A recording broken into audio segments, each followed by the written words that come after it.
Fala galera, beleza? Escutem só essa história. Era 24 de maio de 2014 e o UFC queria marcar uma revanche entre Jon Jones e Alexander Gustafsson, que 7 meses antes haviam levado a disputa de cinturão dos meio-pesados ao seu limite no UFC 165. O problema, de acordo com White, foi que Jones queria lutar contra Daniel Cormier em vez de Gustafsson, e as negociações sobre uma extensão do contrato ficaram presas nesse detalhe. Jones não assinaria. Recentemente revelado como parte do processo antitrust do UFC, quando as contas e documentos do UFC vieram a público, as mensagens trocadas pelos dirigentes do UFC também vieram a público. E nessa ocasião, Dana White enviou uma mensagem de texto ao então presidente do UFC, Lorenzo Fertitta. Abre aspas. O que há com Jon Jones? Ele se endireitou ou ainda está sendo um canalha? Ainda um idiota. Mas estamos chegando mais perto. Não mudei a proposta, mas enviei a carta com um ultimato. Incrível. Foda-se, drogado Lorenzo. Ele precisa saber que não precisamos dele, ou ele vai nos mais do que já faz. Fecha aspas. O relacionamento de Jones com o UFC já havia passado por alguns momentos difíceis, nenhum maior do que sua decisão de não defender o título em cima da hora contra Chael Sonnen no UFC 151. White criticou publicamente Jones e sua equipe técnica, declarando de forma infame em um comunicado à imprensa. Abre aspas, o UFC 151 será lembrado como o evento que Jon Jones e Greg Jackson assassinaram. Fecha aspas. Mas no octógono, Jones voltou à forma, dominando Glover Teixeira no UFC 172. Faltando 5 lutas para o final do contrato de Jones, a missão de White e Fertitta era garantir o campeão por mais tempo. Ao fazer isso, eles, sem saber, forneceram uma janela para as táticas de negociação que agora estão no centro de uma disputa judicial sobre se infringiram a lei ao prender os lutadores a contratos de longo prazo, impedindo que os concorrentes pudessem competir também no mercado de MMA de elite.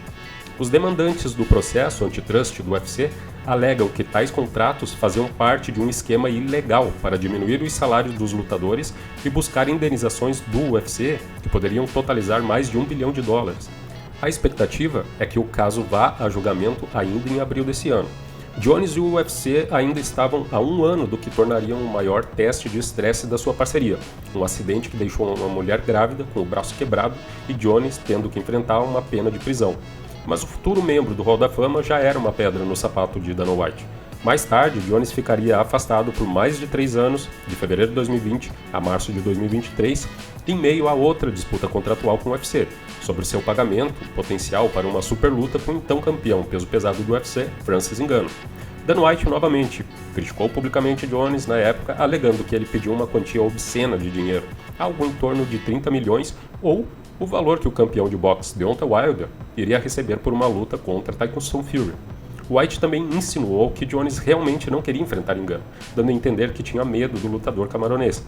Jones chamou as afirmações de White de mentirosas e zombou da ideia de ter medo de aceitar uma luta. Ngannou até veio a público na época e defendeu o pedido de Jones por mais compensação.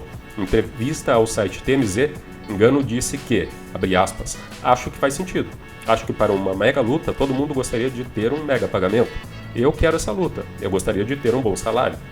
E todos os outros lutadores gostariam disso também. Então, não há nada de irracional nisso. Fecha aspas. Depois que Ngannou se recusou a assinar um novo contrato de longo prazo e se tornou um agente livre, o que levou o UFC a retirá-lo do título, White deu meia volta em relação a Jones, que havia acabado de assinar um novo contrato de longo prazo que incluía lutar com Ciryl Gane pelo cinturão vago dos pesos pesados, e White insinuou que Ngannou não queria aceitar a luta procurando oponentes menores, mas que lhe pagassem mais. Mais tarde, Jones acabou se juntando a White nos ataques contra Ngannou, logo depois que o ex-campeão o parabenizou por vencer Gane e se autodenominou o rei dos pesos pesados. Galera, que sujeirada corre por trás das cortinas desse UFC. O mais impressionante é o dito maior lutador de MMA de todos os tempos não ter voz e respeito nenhum por parte da organização.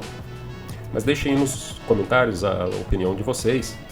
Não se esqueça de se inscrever no canal, ativar o sininho das notificações para não perder nenhum vídeo novo, ou compartilhe esse vídeo com aquele seu amigo que também é louco por lutas. Um forte abraço e valeu!